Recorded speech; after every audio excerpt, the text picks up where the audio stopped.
সুপ্রিয় দর্শক, আসসালামু আলাইকুম। আপনাদের সবাইকে স্বাগত জানাচ্ছি এখনকার আলোচনা। আপনাদের সঙ্গে আছি আমি সিরাজুল ইসলাম। দর্শক, মার্কিন প্রেসিডেন্ট ডোনাল্ড ট্রাম্প ইরানের সাথে যে সমঝোতায় পৌঁছানোর কথা বলছেন এবং যে চুক্তি আগামী 19 জুন শুক্রবার সই হবে, সেই চুক্তির ব্যাপারে মার্কিন প্রশাসন এখন দুই ভাগে বিভক্ত।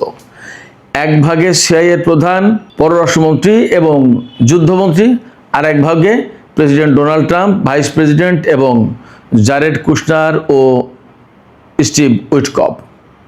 তাহলে যখন এই চুক্তি নিয়ে মার্কিন প্রশাসনের দ্বন্দ্ব, তাহলে কি এই চুক্তি চূড়ান্তভাবে সই হবে নাকি হবে না? এই প্রশ্ন কিন্তু এই মুহূর্তে সবচেয়ে বড় হয়ে দেখা দিয়েছে খোদ মার্কিন প্রশাসনে। এদিকে যে ইসরায়েল আমেরিকার আত্মার হরিহর, সেই ইসরায়েলের সাথে কিন্তু আমেরিকার প্রেসিডেন্টের দৃশ্যত টানাপোড়েন তৈরি হয়েছে। ইসরায়েল আমেরিকাকে বলছে বিশ্বাসঘাতক, ডোনাল্ড ট্রাম্পকে বলছেন বিশ্বাসঘাতক। এপাশে ডোনাল্ড ট্রাম্প বলছে আমি যদি না থাকতাম তাহলে ইসরায়েল থাকতো না, নেতানিয়াহু থাকতো না, নেতানিয়াহুকে জেলে থাকতে হতো। এবং ডোনাল্ড ট্রাম্প বলছেন যে আমি যা করেছি সাহস নিয়ে, আমেরিকার কোনো প্রেসিডেন্ট ইসরায়েলের জন্য তা করেনি বা করে না। অতএব নেতানিয়াহুর এই বিষয়গুলো মনে রাখা দরকার এবং লেবাননের ব্যাপারে নেতানিয়াহু যা করছেন সে ব্যাপারে আরো দায়িত্বশীল হওয়া উচিত ছিল। তাহলে এখানে আরেকটা বড় প্রশ্ন হয়ে দেখা দিচ্ছে, আমেরিকা এবং ইসরায়েলের ভেতরে কি দ্বন্দ্ব শুরু হয়েছে নাকি এটা নিতান্তই লোক দেখানো নাটক? সুপ্রিয় দর্শক, এখনকার ভিডিওতে এই দুটো বিষয় নিয়েই মূলত আলোচনা করব, সাথে সাথে লেবানন, ইসরায়েল এবং ইরান প্রসঙ্গও থাকবে। আশা করি ভিডিও ভালো লাগবে আপনাদের। আর ভিডিও যদি ভালো লাগে তাহলে লাইক, কমেন্ট, শেয়ার করবেন এবং চ্যানেলটি সাবস্ক্রাইব করে সাথেই থাকবেন। দর্শক, চলুন মূল আলোচনায় চলে যাই। দর্শক, প্রথমে বলছিলাম ইরান এবং আমেরিকার মধ্যে যে সমঝোতা চূড়ান্ত হয়েছে, আজকে 16 জুন 2026 মঙ্গলবার। আগামী 19 জুন 2026 শুক্রবার সুইজারল্যান্ডের জেনেভা শহরে এই চুক্তি সই হওয়ার কথা। চুক্তি সইয়ের অনুষ্ঠানে মূলত হোস্টিং করবে পাকিস্তান। যাই হোক, যখন চুক্তি সই হওয়ার একেবারে দ্বার প্রান্তে, ডিজিটালি কিন্তু সই হয়ে গেছে, তখন মার্কিন প্রশাসনের ভেতরে আমরা দ্বিধা বিভক্তি দেখছি, ভাঙন দেখছি, ফাটল দেখছি। দুই ভাগে বিভক্ত মার্কিন প্রশাসন। একদিকে প্রেসিডেন্ট ডোনাল্ড ট্রাম্প এবং ভাইস প্রেসিডেন্ট জেডি ভ্যান্স, সাথে রয়েছেন ডোনাল্ড ট্রাম্পের জামাতা জারেড কুশনার এবং পরমাণু আলোচক বা ইরানের সাথে যিনি আলোচনায় নেতৃত্ব দিয়েছেন মূলত, তিনি হচ্ছেন স্টিভ উইটকফ, বিশেষ প্রতিনিধি। এই চারজন এক ভাগে। আর এক ভাগে রয়েছেন মার্কো রুবিও, যুদ্ধমন্ত্রী পিট হেগসেথ, মার্কো রুবিও পররাষ্ট্রমন্ত্রী, যুদ্ধমন্ত্রী পিট হেগসেথ এবং সিআইএর ডিরেক্টর জন র্যাডক্লিফ। জন র্যাডক্লিফের বক্তব্য হচ্ছে, সিআইএর পক্ষ থেকে বক্তব্য হচ্ছে, ইরান শেষ পর্যন্ত এই চুক্তি মানবে কিনা, এই চুক্তি ইমপ্লিমেন্ট করবে কিনা, এটা নিয়ে সন্দেহ আছে। সন্দেহের জায়গাটা কোথায়? তার সন্দেহের জায়গা হচ্ছে ইরান পরমাণু কর্মসূচি কোন মাত্রায় রিডিউস করবে, কতটুকু পরিদর্শনের সুযোগ দেবে এবং ইরানের হাতে যে পরমাণু কর্মসূচির বিস্তৃতি রয়েছে তার প্রত্যেকটা জায়গায় অ্যাক্সেস দেবে কিনা, এবং ফাইনালি ইরান পরমাণু কর্মসূচি কতটুকু নিয়ন্ত্রণ করতে চাইবে, এই সমস্ত ব্যাপারে সিআইএর ডিরেক্টর জন র্যাডক্লিফের ভীষণভাবে সন্দেহ আছে। তিনি বলছেন, আমার কাছে যে তথ্য আছে, গোয়েন্দা তথ্য, তাতে ইরান এখানে খুব বেশি কমপ্লাই করবে না। তাহলে কি দাঁড়ায়? এই বক্তব্য সিআইএর বক্তব্য। পিট হেগসেথ এবং মার্কো রুবিও, তারা দুইজনও কিন্তু এই বক্তব্য পছন্দ করে বা এই বক্তব্যের সাপোর্টার। এপাশে জেডি ভ্যান্স এবং ডোনাল্ড ট্রাম্প, তারা কিন্তু চুক্তির পক্ষে। এই অর্থে আমি যতদূর ব্যক্তিগতভাবে জানি, ডোনাল্ড ট্রাম্পের কিন্তু একটা শান্তিতে নোবেল প্রাইজ খুব দরকার ছিল, খুব আশা ছিল, আগ্রহ ছিল এবং তিনি খুব পছন্দ করেন। তিনি শান্তিতে নোবেল প্রাইজ পেয়েছেন, এটা তার জন্য একটা বিরাট বড় ব্যাপার। তার টাকা পয়সার সমস্যা নেই, সমস্যা তার যে জিনিসটা থাকতে হবে, তার হাতে ক্ষমতা থাকতে হবে এবং তিনি যে বিশ্বের শান্তির জন্য কাজ করেছেন এটা দেখাতে হবে। কিন্তু তিনি বারবার ইসরায়েলি লবির ফাঁদে পড়ে ইরানের বিরুদ্ধে অনেক বেশি শত্রুতামূলক পদক্ষেপ নিয়েছেন এবং সেই পদক্ষেপ নিতে গিয়ে বড় বড় যুদ্ধের মতো ঘটনা ঘটে গেল এবং ইরানের কারণে আমেরিকা আজকে বিশ্বে ভীষণভাবে লজ্জিত হয়েছে, অপমানিত হয়েছে, কোণঠাসা হয়েছে এবং সামরিক, রাজনৈতিক, অর্থনৈতিক এবং কূটনৈতিকভাবে একেবারে বিপর্যস্ত হয়েছে। এটা আমার ব্যক্তিগত বিশ্লেষণ না, শুধু সারা বিশ্বের বিশ্লেষকরা এইভাবেই বলছেন। ইসরায়েলের ফাঁদে পড়ে, ইসরায়েলের বুদ্ধি পরামর্শ পড়ে, ইসরায়েলি লবির কারণে আসলে মার্কিন কোনো প্রেসিডেন্টের পক্ষেই ইসরায়েলি লবির বাইরে আসা সম্ভব না। তো যাই হোক, মার্কিন প্রশাসন যখন ইরানি এই চুক্তি নিয়ে দ্বিধাবিভক্ত, দুই ভাগে বিভক্ত, তাহলে কি হবে প্রশ্ন কিন্তু এখানে আসছে। তাহলে কি হবে, তাহলে কি হবে এই সিদ্ধান্তে যাওয়ার আগে আমরা ইসরায়েলের সাইড থেকে কিছু কথা আমরা দেখে আসি, শুনে আসি, জেনে আসি। ইসরায়েলের প্রধানমন্ত্রী বেনিয়ামিন নেতানিয়াহু এই চুক্তির সরাসরি সমালোচনা করলেও তিনি বলেছেন যে লেবাননে ইসরায়েলের দখলদারিত্ব, অর্থাৎ লেবাননের যে অংশ ইসরায়েলের সেনাবাহিনীর নিয়ন্ত্রণে রয়েছে, ঢুকে পড়েছে, সেই জায়গা ইসরায়েলের সেনাবাহিনীর হাতে থাকবে, অধীনে থাকবে, তারা ছাড়বে না। আর ইসরায়েলের কোনো মন্ত্রী বা ইসরায়েলের পক্ষ থেকে কমনলি বলা হচ্ছে যে ডোনাল্ড ট্রাম্প বিশ্বাসঘাতক, তিনি ইসরায়েলের সাথে বিশ্বাসঘাতকতা করেছেন। প্রশ্ন হচ্ছে কেন তিনি বিশ্বাসঘাতক এবং কিভাবে বিশ্বাসঘাতকতা করলেন, কোন কারণে বলছে ইসরায়েল? বলার যে কারণ সেটা হচ্ছে এই যে ইসরায়েলের সবচেয়ে বড় টার্গেট ছিল, আমি সবসময় বলি, ইরানের সরকার পরিবর্তন করে ফেলা, রেজিম চেঞ্জের যে ব্যাপারটা সেইটা, আর ইরানের পরমাণু কর্মসূচি একেবারে বোমা মেরে ধ্বংস করে দেয়, জীবনে যাতে আর ওই পরমাণু কর্মসূচি চালাতে না পারে ইরান। আর ইরানের হাতে যে ইউরেনিয়াম আছে, সমৃদ্ধ ইউরেনিয়াম, এইগুলো হয় বোমা মেরে ধ্বংস করে দেয়া, আর না হয় যেভাবে হোক ইরানের কাছ থেকে ছিনিয়ে নেওয়া। আর একটা বড় টার্গেট ছিল ইরানের হাতে যে ক্ষেপণাস্ত্র কর্মসূচি আছে, সেই ক্ষেপণাস্ত্র কর্মসূচি চিরদিনের জন্য ধ্বংস করে দেয়া। অর্থাৎ এই যে ধ্বংসযজ্ঞ চালানোর একটা ব্যাপার বা ইরানে সরকার পরিবর্তন করে ফেলার ব্যাপার, সেইটা সমস্ত সব কিছু হবে যুদ্ধের মাধ্যমে, ইরানের উপরে প্রচণ্ড হামলা করে এবং ইরানে ব্যাপক ধ্বংসযজ্ঞ, হত্যাকাণ্ড এগুলো চালিয়ে। ইরানের সরকার পরিবর্তন করতে হলে ইরানের নেতাদের একদম টপ যত লিডার সব হত্যা করে ফেলতে হবে, নাম্বার 1। নাম্বার 2, পরমাণু কর্মসূচি, ক্ষেপণাস্ত্র কর্মসূচি এবং এনরিচড ইউরেনিয়ামের যে স্টক পাইল, যে তাদের হাতে যে মজুদ করা সমৃদ্ধ ইউরেনিয়াম আছে, এগুলো কি করতে হবে? সবগুলো বোমা মেরে ধ্বংস করতে হবে। অর্থাৎ বোমা মেরে, ক্ষেপণাস্ত্র মেরে পুরো ইরানকে মাটির সাথে মিশিয়ে দেওয়ার টার্গেট, লক্ষ্য, ইচ্ছা, আশা, আকাঙ্ক্ষা ছিল ইসরায়েলের। এটা হলো মূল কথা। তাছাড়া তো কোনোভাবে এগুলো সম্ভব ছিল না।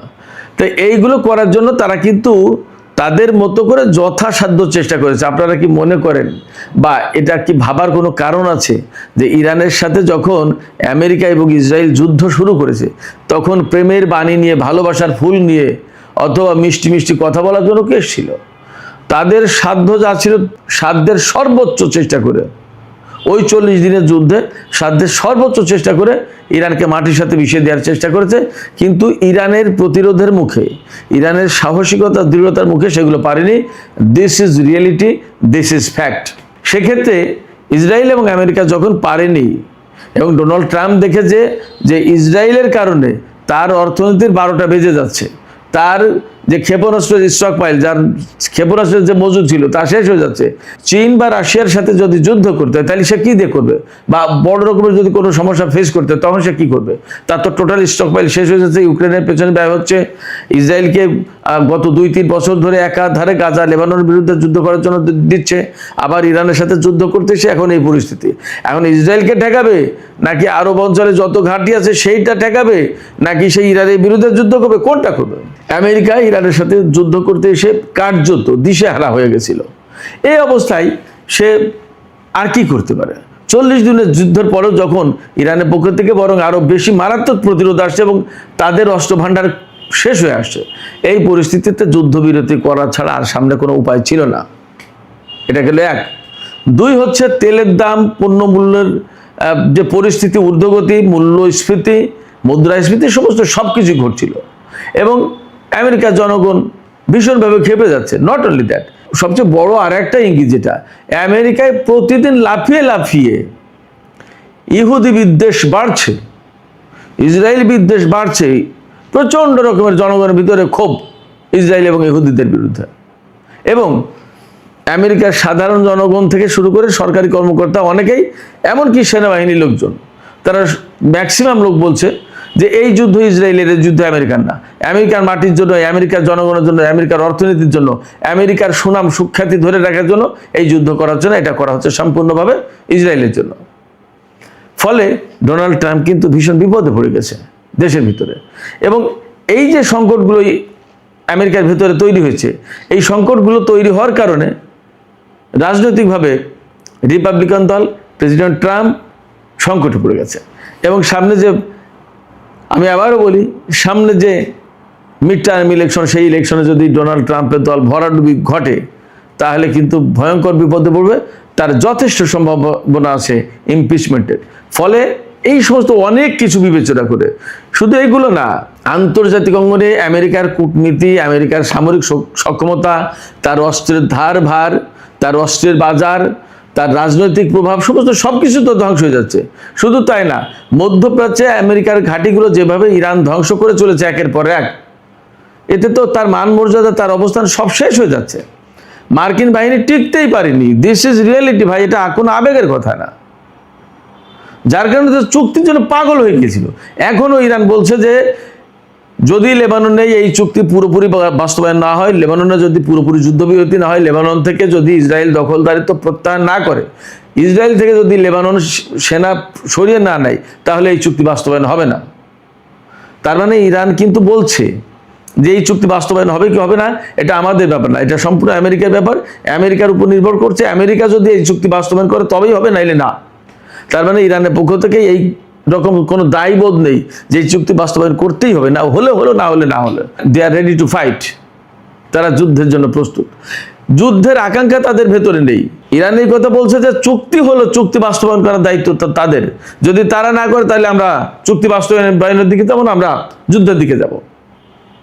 যা করলে এরা শান্ত হয় তাই করব। ফলে ডোনাল্ড ট্রাম্প দেখেছে ইরানের সাথে বিশ্বের সামনে যদি মুখ উঁচু করে দাঁড়াতে হয়, তাহলে যুদ্ধবিরতি করা ছাড়া উপায় নেই। দেখেননি যুদ্ধের ভেতরে যখন চীনে গেছে, চীনের প্রেসিডেন্ট ডোনাল্ড ট্রাম্পকে বলেছিল যে America is a decline nation. America একটা ক্ষয়িষ্ণু শক্তির দেশ, একটা ক্ষয়িষ্ণু শক্তি, তার খুব একটা মূল্য নেই। এবং ডোনাল্ড ট্রাম্পকে তো পাত্তাই দেয়নি চীনে যখন সফরে গেছে। কেমন?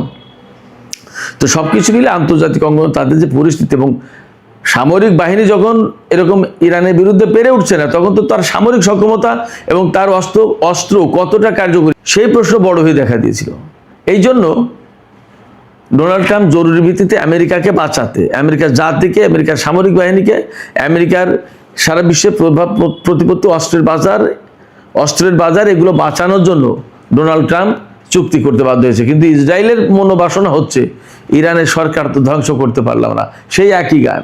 ইরানের ক্ষেপণাস্ত্র কর্মসূচি তো ধ্বংস করতে পারলাম না, ইরানের পরমাণু কর্মসূচি তো ধ্বংস হলো না, তাহলে কি হলো? তাহলে যুদ্ধের লক্ষ্য তো অর্জিত হলো না, তাহলে কি হবে? অতএব তারা এই চুক্তিতে স্যাটিসফাইড না, সন্তুষ্ট না। এবং ইসরায়েল মনে করছে যে ডোনাল্ড ট্রাম্পকে বা আমেরিকাকে যে বিশ্বাসঘাতক বলে মনে করছে। কেন মনে করছে? মনে করছে এই কারণে যে আমরা যা চেয়েছিলাম তা না করে ডোনাল্ড ট্রাম্প আমাদেরকে বাদ রেখে ইরানের সাথে চুক্তি করে চলে গেল, তাহলে কি হলো? আমাদেরকে বাদ দিল এবং লেবাননে আমরা যুদ্ধ করে জায়গা দখল করবো, হিজবুল্লাহকে শেষ করে দেবো, গাজা নিয়ে নেব, ইরানকে দখল করে ফেলবো, সমস্ত সব কিছু করবো। এখন ডোনাল্ড ট্রাম্প রানে ভঙ্গ দিয়ে চলে যাচ্ছে, আমাদেরকে ফেলে রেখে কীরকম হলো? এই কারণে বিশ্বাসঘাতক বলছে। এবং ফ্যাক্ট হচ্ছে আমেরিকায় মার্কো রুবিও, আমি সবসময় বলে আসছি, আপনারা নিশ্চয়ই খেয়াল করতে পারেন, মার্কো রুবিও, পিট হেগসেট, এরা কিন্তু যুদ্ধবাদী লোক, এরা কূটনৈতিক প্রক্রিয়ায় আগ্রহী না। জেডি ভ্যান্স এই জায়গায় তুলনামূলক বেটার। তিনি কিন্তু আজকেও বলেছেন যে ইরানের সাথে যে আমাদের সংকট, এই সংকট কূটনৈতিক প্রক্রিয়ায় শেষ করা, সমাধান করা সম্ভব। কিন্তু মার্কো রুবিও এবং পিট হেগসেট তারা প্রকৃতপক্ষে হকিশ, তারা যুদ্ধ করে সমস্ত সব কিছু করতে চায়। বাট অ্যাকচুয়ালি যা পরিস্থিতি, আমেরিকা ইরানকে আর কখনো যুদ্ধ করে পরাজিত করতে পারবে না, তা পরিস্থিতি। শুধু তাই না, ইরান হরমুজ প্রণালী দিয়ে যে খেলা দেখিয়েছে, তাতেই তো কাত। এক হরমুজ প্রণালী কন্ট্রোল করতে পারলেই তো সারা বিশ্ব কন্ট্রোল। ফলে আমেরিকার পক্ষে চুক্তি ছাড়া বিকল্প কোনো পথ ছিল না। এখন এই চুক্তি বাস্তবায়ন হবে কিনা সেটাই বড় প্রশ্ন। ইসরায়েল ডেফিনেটলি এই চুক্তি যাতে বাস্তবায়ন না হয়, যাতে চুক্তি ভিন্ন দিকে চলে যায়, এখনো তো সময় আছে, আজকে তো মঙ্গলবার, শুক্রবার পর্যন্ত 2-3 দিন সময়, এর ভিতরে অনেক কিছুই ঘটাতে পারে।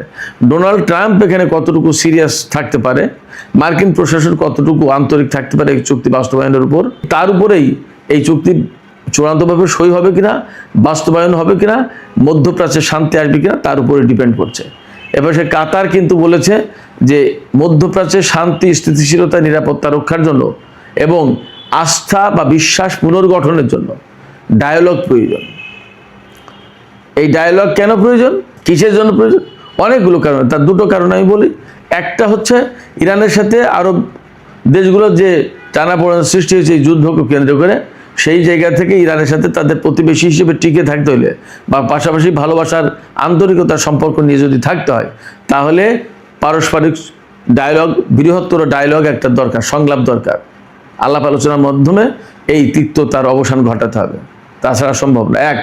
আর দুই হচ্ছে এই অঞ্চলের নিরাপত্তা নিশ্চিত করার জন্য ডায়ালগ কি আরও কেন প্রয়োজন? সেই প্রয়োজনটা আমেরিকার সাথে।